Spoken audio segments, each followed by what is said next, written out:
اعوذ باللہ من الشیطان الرجیم بسم اللہ الرحمن الرحیم رجال لا تلہیہم تجارت ولا بیع عن ذکر اللہ واقام الصلاة وایتاء الزکاة یخافون یوما تتقلب فیہ القلوب والابصار۔ ترجمہ: ایسے لوگ جنہیں تجارت اور خرید و فروخت اللہ کے ذکر سے اور نماز قائم کرنے اور زکوٰۃ ادا کرنے سے غافل نہیں کرتی، اس دن سے ڈرتے ہیں جس دن بہت سے دل اور بہت سی آنکھیں الٹ پلٹ ہو جائیں گی۔ اللہ تعالیٰ جس کو چاہتا ہے نور ہدایت تک پہنچا دیتا ہے۔ اب ان لوگوں کی خصوصیات بیان کی جا رہی ہیں جنہیں اللہ تعالیٰ نے نور ہدایت تک پہنچایا ہے۔ چنانچہ اس آیت میں فرمایا گیا ہے کہ یہ لوگ مسجدوں اور عبادت گاہوں میں اللہ تعالیٰ کی تسبیح کرتے ہیں۔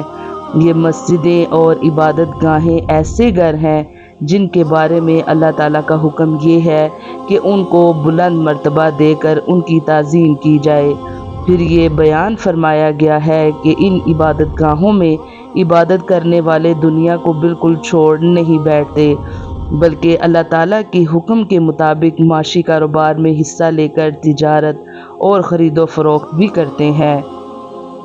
لیکن یہ تجارتی سرگرمیاں ان کو اللہ تعالیٰ کی یاد اور اس کے احکام کی اطاعت سے غافل نہیں کرتی، چنانچہ وہ اپنے وقت پر نماز بھی قائم کرتے ہیں، زکوٰۃ بھی دیتے ہیں اور کسی وقت اس حقیقت سے بے پرواہ نہیں ہوتے کہ ایک ایسا دن آنے والا ہے جس میں سارے اعمال کا حساب دینا ہوگا، اور وہ دن اتنا ہولناک ہوگا کہ اس میں لوگوں اور خاص طور پر نافرمانوں کے دل الٹ جائیں گے اور آنکھیں پلٹ کر رہ جائیں گی۔ لِيَجْزِيَهُمُ اللَّهُ أَحْسَنَ مَا عَمِلُوا وَيَجْزِيَهُم مِّن فَضْلِهِ وَاللَّهُ يَرْزُقُ مَن يَشَاءُ بِغَيْرِ حساب۔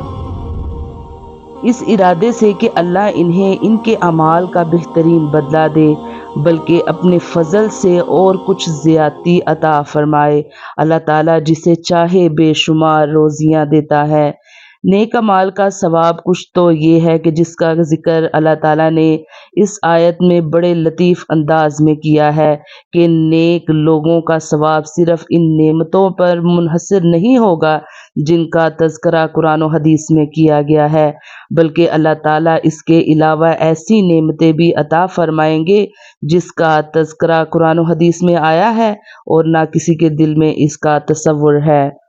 رسول اللہ صلی اللہ علیہ وآلہ وسلم نے ارشاد فرمایا، جس گھر میں قرآن پڑھا جاتا ہے وہ آسمان والوں کو ایسا دکھائی دیتا ہے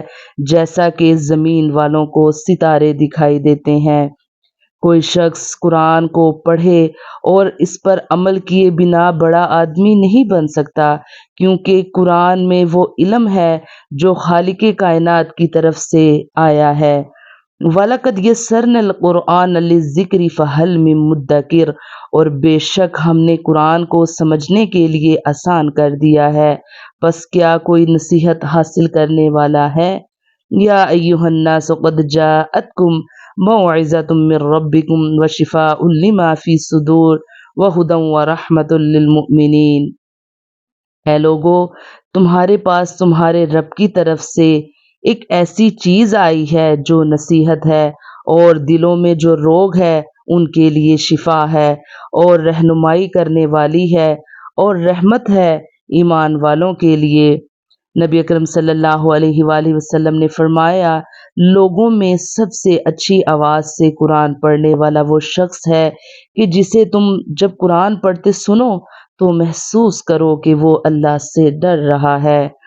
قرآن پاک کی تلاوت کیا کرو، کیونکہ یہ قیامت کے دن تلاوت کرنے والوں کی شفاعت کرے گی۔ جو شخص ہر نماز کے بعد قرآن کی تلاوت کرتا ہے اس کو یہ فائدے حاصل ہوتے ہیں کہ آسمان سے خیر و برکت اس پر نازل ہوتی ہے، جان نکلنے کے لمحات میں عذاب سے محفوظ رہتا ہے، عذاب قبر سے نجات پاتا ہے، جن کاموں سے دوسرے لوگ ڈرتے ہیں وہ نہیں ڈرتا، جب دوسرے لوگ پریشان ہوں گے تو وہ پرسکون ہوگا۔ قرآن دیکھ کر پڑھنا زبانی پڑھنے سے افضل ہے کہ یہ پڑھنا بھی ہے اور دیکھنا اور ہاتھ سے اس کو چھونا بھی، اور یہ سب کام عبادت ہیں۔